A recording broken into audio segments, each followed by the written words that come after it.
Halo teman-teman, gimana nih kabarnya? Semoga kalian baik-baik aja ya.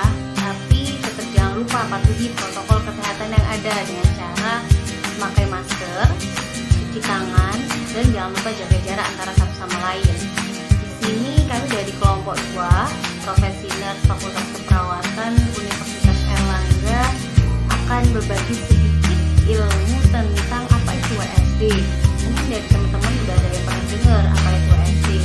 Nah, untuk lebih jelasnya lagi, mari kita simak video berikut ini. Water seal drainase atau yang dikenal sebagai tube torakostomi merupakan pipa khusus yang dimasukkan ke rongga pleura dengan perantaraan trocar atau klem penjepit bedah yang menjadi salah satu terapi modalitas yang paling efektif untuk kedua kelainan kompresi dari kafum pleura, yakni pneumotorak dan efusi pleura.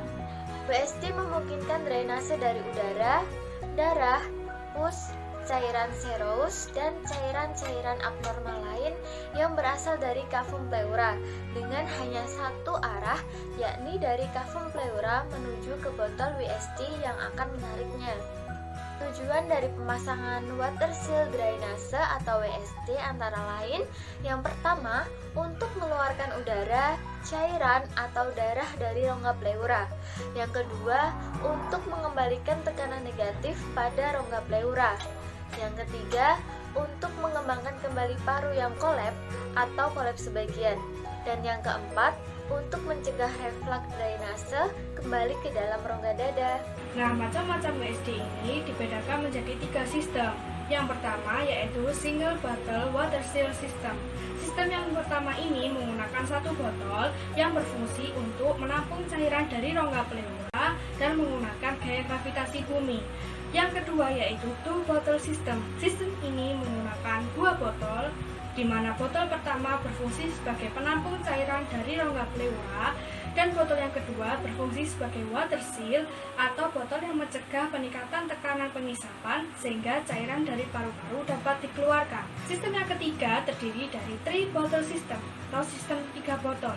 Sistem ini menggunakan botol yang berfungsi sebagai penampung cairan, botol yang kedua sebagai water seal, yang ketiga yaitu botol yang berfungsi sebagai pengatur tekanan dan jumlah cairan penghisapan sehingga cairan dari dalam rongga paru-paru yang berlebihan dapat dikeluarkan dengan cara yang tepat. Selanjutnya, apa aja sih indikasi dan kontraindikasi dari pemasangan WSD? Untuk indikasi pemasangan WSD yaitu pada pasien dengan pneumotoraks, pasien dengan efusi pleura, pasien dengan pleurodesis, emphysema, dan pasien post operasi dada.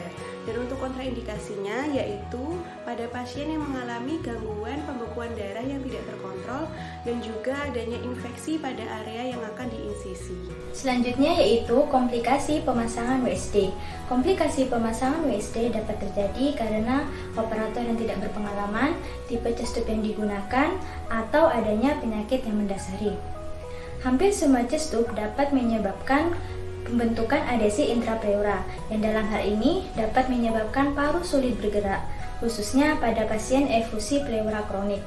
Kesalahan pemasangan tube juga dapat terjadi, misalnya pada paru atau organ di dekatnya seperti hati. Kadang-kadang, chest tube juga dapat menyebabkan kerusakan sementara pada saraf interkostalis akibat terjadinya penekanan pada ruang interkostal, atau dapat juga terjadi shock kardiogenik apabila terjadi penekanan pada ventrikel kanan. Selain itu, juga dapat terjadi komplikasi seperti resiko nyeri, resiko infeksi, pendarahan, dan edema paru. Nah, sekarang cara perawatan WSD. Bagaimana sih perawatan WSD? Cara perawatan WSD yaitu dengan membersihkan area luka menggunakan desinfeksi dan mengganti balutan luka minimal 1 kali dalam sehari. Ada beberapa hal yang harus kamu perhatikan saat merawat WSD. Yang pertama, lakukan fiksasi yang kuat menggunakan kasa. Hal ini dilakukan untuk mencegah tertariknya atau bergesernya selang akibat pergerakan pasien, sehingga nyeri yang dirasakan pasien dapat diminimalkan. Yang kedua, yaitu kamu harus ukur banyaknya cairan di dalam tabung WSD. Lihat warna cairan, konsistensi cairan, dan volume cairan, dan apakah ada perdarahan dalam tabung WSD atau tidak. Jika ada perdarahan, kamu juga harus mengukur banyaknya volume perdarahan di dalam tabung WSD selama 24 jam. Umumnya perdarahan terjadi sekitar 300-800 cc. Tapi jika perdarahan terjadi 3 cc per kilogram berat badan dalam 1 jam, pasien harus segera dilakukan toraksotomi. Jika ada penurunan dan kenaikan dalam tabung WSD secara drastis, kamu juga harus lihat bagaimana pernafasannya ya. Yang ketiga, lihat apakah suction berfungsi dengan baik. Kita lihat tekanan negatif dalam tabung suction. Jika ada sumbatan, maka kita harus atasi dulu penyebab terjadinya sumbatan tersebut. Nah, untuk merawat selang dan botol WSD, hal-hal yang harus kita perhatikan yaitu yang pertama, cairan di dalam tabung WSD harus diganti setiap hari dan diukur volumenya. Kita juga harus lihat apakah ada gelembung udara atau tidak. Yang kedua, klaim selang di 2 tempat yang berbeda menggunakan kosher dan pastikan kesterilan botol dan selang saat akan melakukan perawatan WSD. Yang ketiga, saat melakukan perawatan WSD, kita harus pastikan bahwa selang benar-benar aman dan jangan sampai selang keluar dan tertarik dari dalam lubang insisi.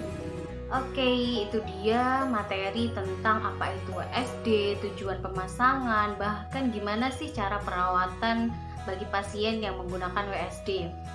Mungkin sedikit ilmu yang bisa kita bagi bermanfaat buat teman-teman. Jangan lupa di-share ke teman-teman yang lain. Semoga kita bisa berbagi ilmu lebih kepada kalian semua. Terima kasih. Assalamualaikum warahmatullahi wabarakatuh.